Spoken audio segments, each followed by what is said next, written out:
Yan, magandang hapon sa inyo lahat mga ka-MUG at welcome sa panibago nating video reaction. Yan. Eto na nga, min, ah, bin- minura ni Bato itong si PBBM. Yan. Dahil nga alam natin sa pagkaka-aresto kay dating Pangulong Duterte. At eto nagkaroon sila ng rally. Saan bang rally to? Sa Davao ba to? Yan, ang title nila ay Liwasang Bonifacio, Manila. Bring him home, sabi niya eh. And sabi doon ang title nila. And ayun nga well, marami naman ng ang essay nga mismo sinabi ng Supreme Court na may jurisdiction pa rin ang ICC sa kaso ni dating Pangulong Duterte dahil ito nga ay naisampa noong 2017. Tama, di ba? Kung di ako nagkakamali. Sabi nga mas marunong pa ba tayo sa Supreme Court? Di ba? So, panoorin po natin to. Ako'y nahihiyang magsabi sa inyo o iingganyuhin kayo na magsabi na bring him home. Dahil in the first place, hindi natin siya napigilan na dalhin doon sa ICC. Ako talaga ay masama ang loob ko. Mahiya ako sabihan kayo na bring him home. Na in the first place, hindi ko naman talaga siya napigilan na ibiyahe doon sa ICC. Kaya napakasama ang loob ko po. Nung nangyari yon, hindi ko alam kung anong naramdaman ko. Para bang Miyak. ganito na tayo ngayon, ka-helpless. Oh. Sarili nating pulis ang magdadala ng ating dating presidente, piliting isakay sa eroplano para ibiyahe doon sa The Hague, Netherlands. Ba't ba kasi parang hindi talaga maintindihan? Di ba, mga ka-MUG? Ba't ba parang hindi natin maintindihan na may kaso nga eh. Di ba? At 2017 pa yan na isampa. At ang nagsampa dyan, yung Magdalo. Di ba? Sila Trillanes. Ngayon, sinabi naman din na kung may mali sa pag-aresto, kung sinasabi nyo, kung totoo nang kinidnap or abduction ng ginawa, di ba sinabi naman po na ibabalik dating Pangulong Duterte kung may foul do sa ginawang pag-aresto. Ba't parang hindi natin maintindihan? Ang hirap talaga kapag ka-fanatic ka eh. Ito talaga yung hirap. On what basis? On what? Ako po hindi rin po ako natutuwa, no? At una pa lang po na nag-content ako nito, hindi rin po talaga ako natutuwa sa nangyayari kasi kahihiyan na naman natin sa buong mundo. Di ba? Lalo't kauna-unahang presidente na nilitis sa ICC ay galing pa sa Pilipinas. Di ba? Ay kung wala naman ho kasing ginawa noon, wala naman ho sanang kaso. At kung walang nakitang grounds ang ICC, ay hindi naman po siguro, di ba, iwawarrant yung dating Pangulo natin. What basis? So, Oh, again, what basis daw? Ang dami ng paliwanag, di po ba? Manood kayo sa YouTube, ang dami ng paliwanag eh. Anong basis pa ba hinahanap? palaging sinasabi ni President Marcos, hindi namin ni-recognize ang ICC. Kasi hindi natin membro. Hindi kami nagko-cooperate sa ICC. Anong ginawang rason ni Pangulong Bongbong Marcos? Interpol! Bullshit! Oh! Palagi sinasabi ni Pangulong Marcos na hindi makikipag-cooperate. At sinabi naman niya, hindi naman nakipag-cooperate. Kaya lang may lumabas ng video na di umano ay nakipag-cooperate daw. Siguro kasi dahil sa warrant. Di ba? Sa akin lang naman yun. Ha? Sa akin lang naman yun. Baka dahil sa warrant. At nakipag-cooperate sila sa Interpol. Di ba? Ano ba kasing nangyari? Baka naman kasi napikon ng Pangulo dahil nga sa ginagawa ninyo. Nagmaisog-maisog kayo, tapos sinasabihan nyo ng bangag. Di ba si Pangulong Duterte ganun din naman, maraming sinasabi Tapos babawiin, sasabihin joke lang. Ang problema kasi hindi marunong mag-joke yung si Pangulong Marcos. O, hindi ko naman pinagtatanggol si Pangulong Marcos. Sabi lang natin dito yung totoo, ha? O, tuloy. Interpol! Ako! Naging chief PNP ako! O, Alam ko ano ang papel ng Interpol sa mundo! galit na galit, oh. Baka naman mamaya bato pag may warrant ka na. Sumobra naman ang lambot mo. Well, sinasabi ko lang naman. Huwag niyo akong lukuhin! Box. Commitment sa Interpol! Bullshit! Interpol! Presidente ka! Presidente ka ng Pilipinas! Presidente ka ng Pilipinas!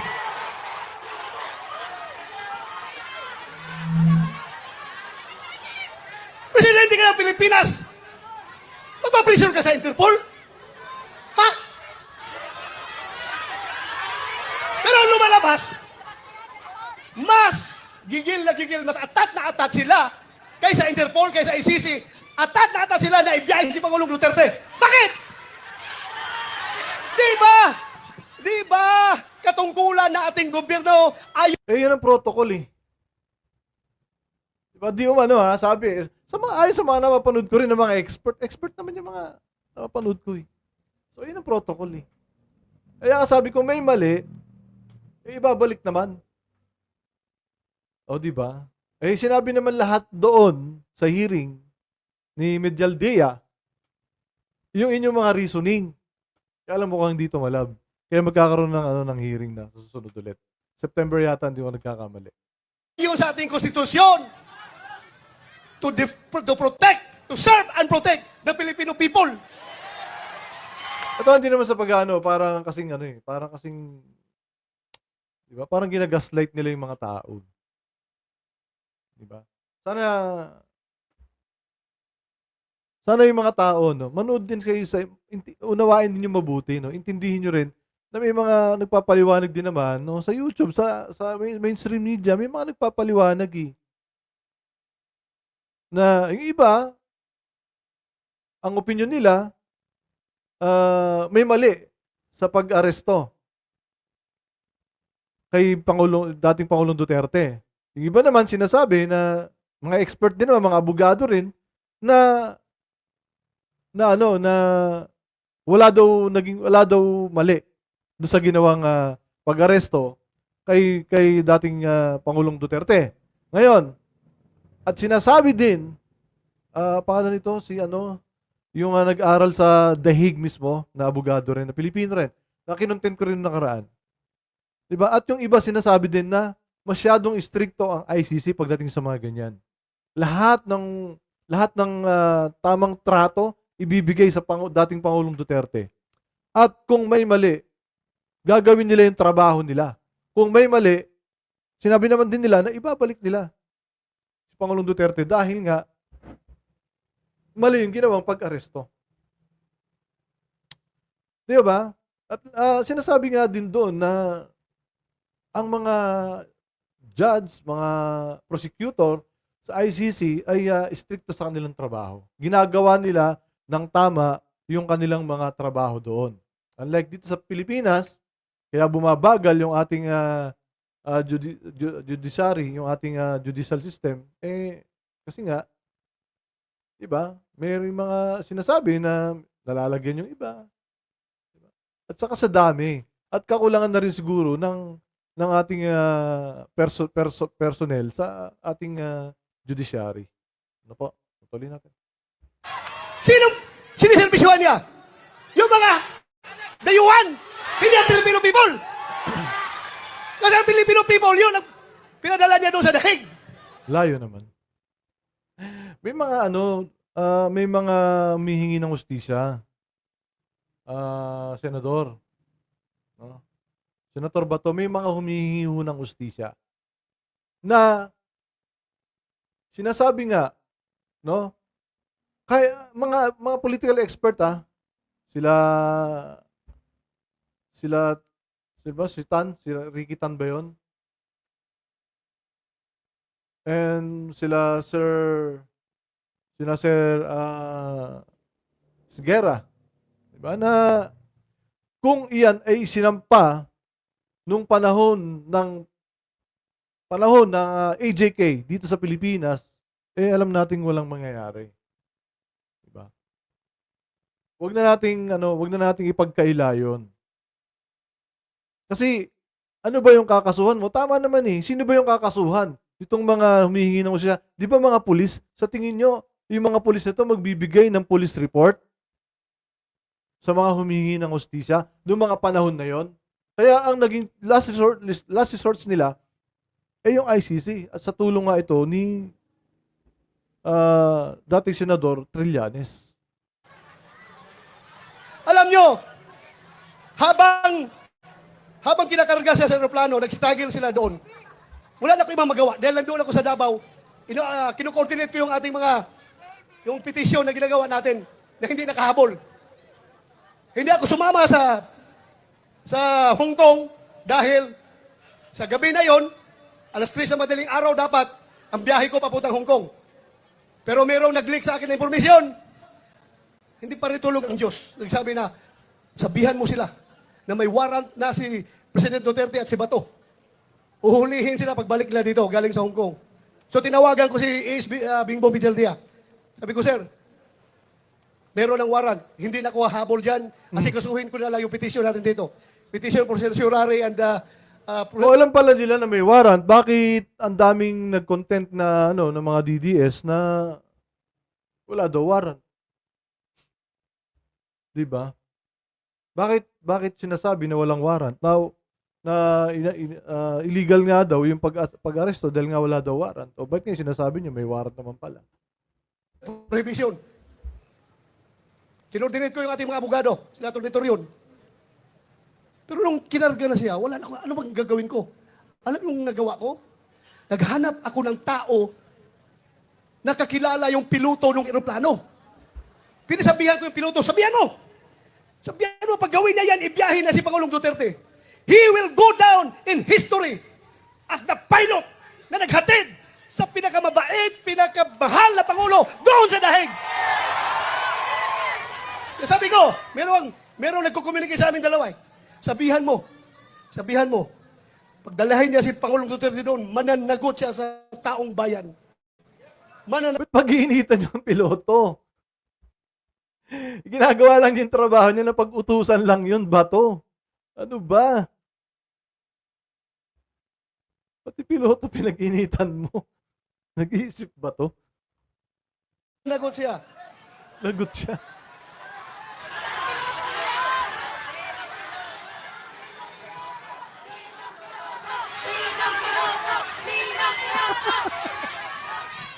Alam niyo, Magpanati ka talaga eh. Pati yung piloto, utusan mo, napag-utusan lang yun, pag-iinitan nyo.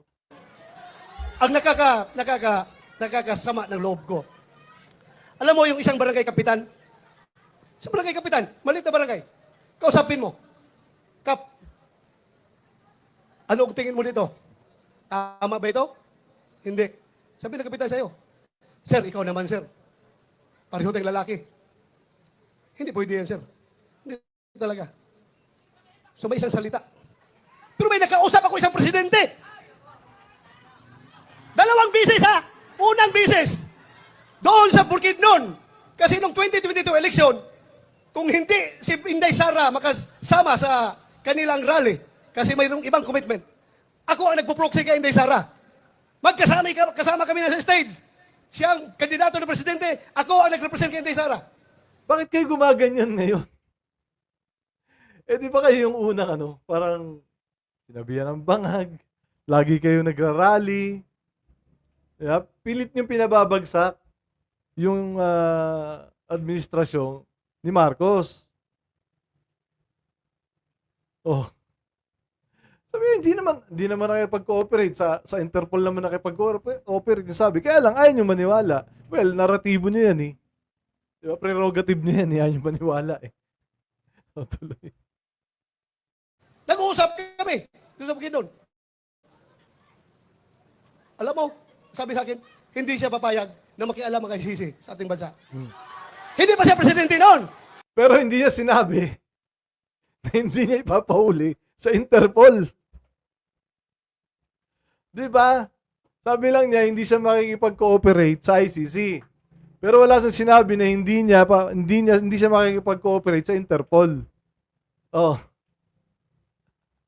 O sabihin niyo, ganun din kasi yun, nakipag-cooperate sa Interpol. So ganun na rin, nakipag-cooperate na rin sa ICC. At mayroon kayong ebidensya na video na nagsisinungaling ang Pangulo. Well, baka nga nagsinungaling siya. Wala na tayong magagawa doon kung nakipag-cooperate nga talaga.